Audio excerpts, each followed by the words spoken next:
Namaste, yogis. Are you afraid to show up in the yoga industry or online because you think that there's a lot of competition and that who would want to come learn from you? You're a new yoga teacher. Well, this is a great question online to think. However, it's really not about that. There is no competition. There is zero competition. Let me clarify this. When you're coming into the yoga industry as a new yoga teacher, with your level of connection, your level of practice, your level of comfortability, of confidence, it really makes a lot of sense to come in and teach the people who you're confident to teach. And that may be children, if you love teaching children. That may be beginners to yoga.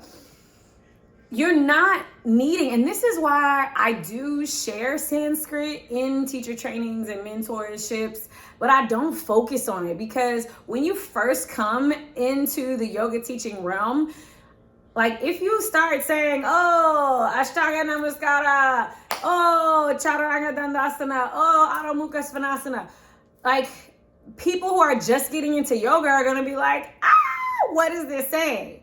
Now, there are ways to, of course, introduce these new terminologies. However, you're not going to go and try to take one yoga student from every yoga teacher out there in the world that already exists. No, you might be hanging out in yoga classes. You might be hanging out in yoga spaces. You might see in your immediate vicinity that there's a lot of yoga happening. There's a lot of people in yoga.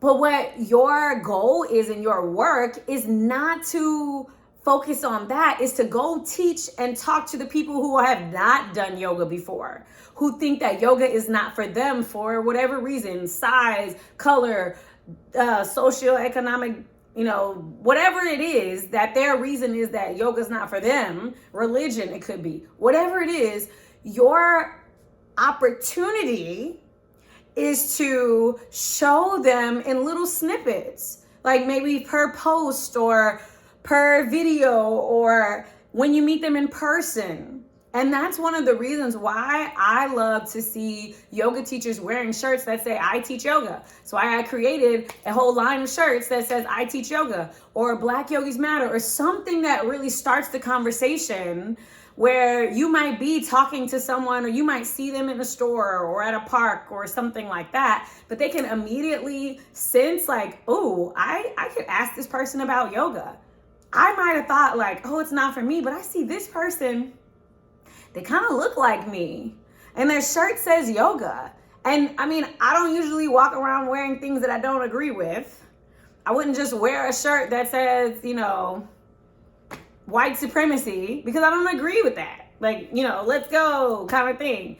So if I'm wearing a shirt that says yoga on it, or has some type of phrase having to do with yoga, chances are if somebody asks me something about yoga, I'll get to share it.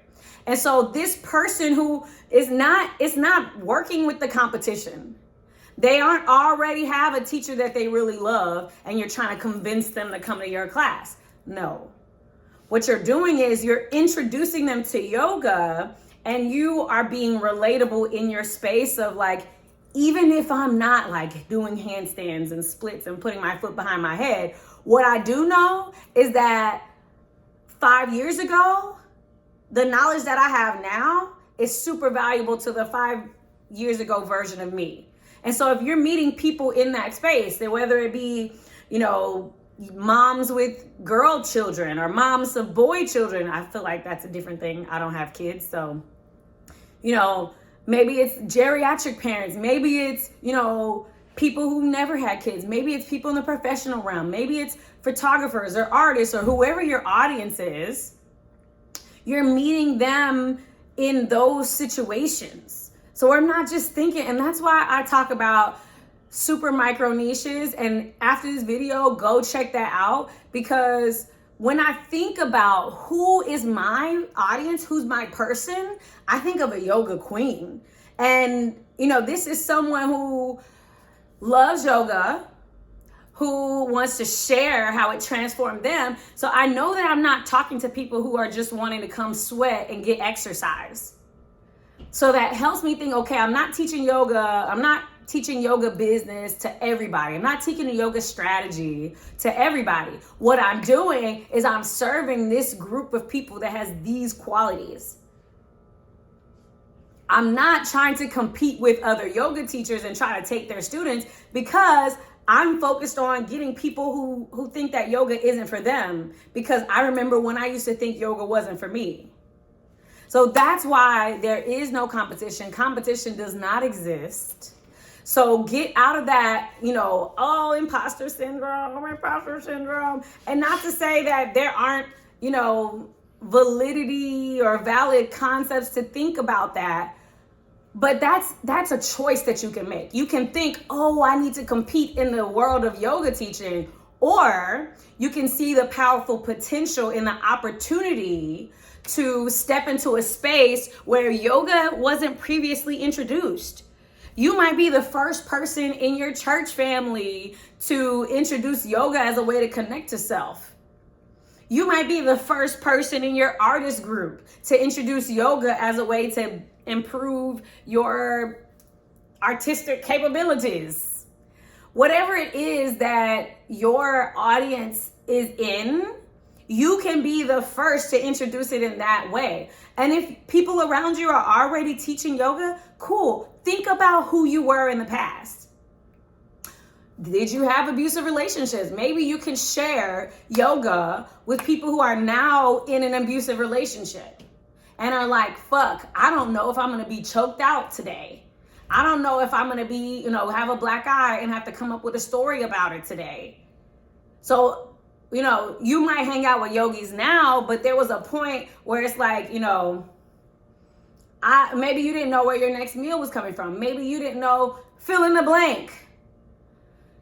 Go back and share yoga with those people, and I guarantee you there will be zero competition.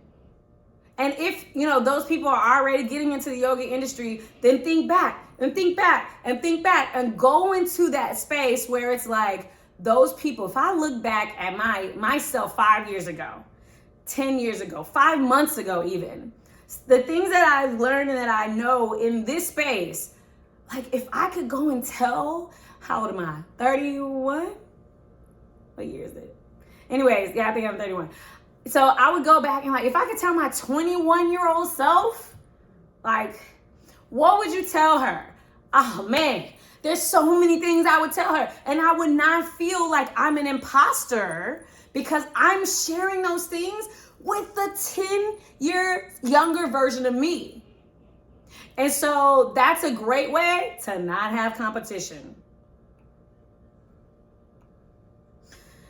This idea of competition has really been applicable in certain situations in our conditioning, in our schools, in our athletics, in so many different ways we have seen a lot of competition. And when we step away from competition and into a collaboration. So I see, and I know many yoga teachers, and instead of being in competition and thinking like, oh, my yoga teaching needs to be better than their yoga teaching, instead of being in that mindset, I step into the mindset of I serve yoga teachers at a high level. And if you have something to offer to yoga teachers, let's find a way to collaborate. Because I'm so specific in what I do, then I get to connect with this person. So that when a lot of my close friends are yoga teachers now, it wasn't like that in the past, but I don't feel like I'm in competition with them. If I want to host an event, we can host together. I do this thing, you do this thing, and we bring it together. Whatever your specialty is and my specialty is can come together. And so I really invite you to step away from that idea of, and not necessarily that competition is bad. It's just that a lot of times if you think in competition in your head, you could also be thinking imposter syndrome. And so I invite you to disconnect the two and think maybe I'm in a competition with myself about how great I can be or how much I can do. That's cool. But imposter syndrome goes away when we bring in the idea that you are the only one that's lived your life, and that the words and wisdoms that you have to share with the 10 years younger version of you are so valuable, could change that. Like if I had a mentor that was just like Alicia, like me, a version of me like Alicia, let me tell you this, like avoid this, do this, like that is going to be valuable, or show yoga to me in that way. Like, come on, y'all. Competition does not exist. So now that you watched this video, I invite you to really think about how you can set yourself apart, how you can focus on going away from just teaching yoga flow. How can I set something up so that it's unique and would speak to me? And even if it's a similar, it maybe seems similar to something else that's out there, find points of differentiation. How can you shift it up? How can you make it different? Maybe you teach yoga for realtors. Like there's a vast world out there when you open your eyes to see it. So I invite you to open your eyes to see it. And if you're ready to let go of competition, comment down in the comments that like zero competition in the comments. And I am so glad to be sharing these wisdoms with you. I will see you in the next video. Oh yeah. And y'all know the mission: world peace through inner peace. Namaste.